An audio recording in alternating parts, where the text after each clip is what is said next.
पुराने ज़माने के एक बादशाह ने ग़ुलामों के बाज़ार में एक ग़ुलाम लड़की देखी जिसकी बहुत ज़्यादा कीमत मांगी जा रही थी। बादशाह ने लड़की से पूछा, आखिर तुम में ऐसा क्या है जो सारे बाज़ार से तुम्हारी कीमत ज़्यादा है? लड़की ने कहा, बादशाह सलामत, ये मेरी ज़हानत है जिसकी कीमत तलब की जा रही है। बादशाह ने कहा, अच्छा मैं तुमसे कुछ सवालात करता हूँ, अगर तुमने दुरुस्त जवाब दिए तो तुम आज़ाद हो, नहीं तो तुम्हें कत्ल कर दिया जाएगा। लड़की आमादा हो गई। तब बादशाह ने पूछा, सबसे कीमती लिबास कौन सा है? सबसे बेहतरीन खुशबू कौन सी है? सबसे लजीज खाना कौन सा है? सबसे नरम बिस्तर कौन सा है? और सबसे खूबसूरत मुल्क कौन सा है?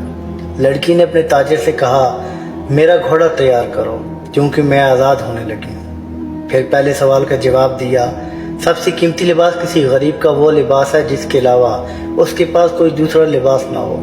ये लिबास फिर सर्दी, गर्मी, ईद, त्यौहार हर मौके पर चलता है। सबसे खूबसूरत खुशबू माँ की होती है, भले वो मवेशियों का गोबर ढोने वाली मजदूरी क्यों ना हो, उसकी औलाद के लिए उसकी खुशबू से बेहतरीन कोई ना होगी। लड़की ने कहा, सबसे बेहतरीन खाना भूखे पेट का खाना है। भूख हो तो सूखी रोटी भी लजीज लगती है। दुनिया का नरम तरीन बिस्तर बेहतरीन इंसाफ करने वाले का होता है।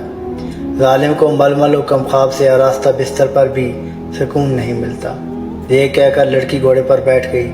बादशाह जो ये सब सुन रहा था, अचानक उसने चौंक कर कहा, लड़की तुमने आखिरी सवाल का जवाब नहीं दिया, सबसे खूबसूरत मुल्क कौन सा है? लड़की ने कहा, बादशाह सलामत, दुनिया का सबसे खूबसूरत मुल्क वो है जो आज़ाद हो, जहाँ कोई ग़ुलाम ना हो और जहाँ के हुक्मरान जालिम और जाहिल ना हो। लड़की के इस आखिरी जवाब में इंसानियत की सारी तारीख का किस्सा तमाम होता है। अगर वीडियो अच्छी लगे तो लाइक और शेयर ज़रूर कीजिएगा। जज़ाकुमुल्लाह खैर। सलाम।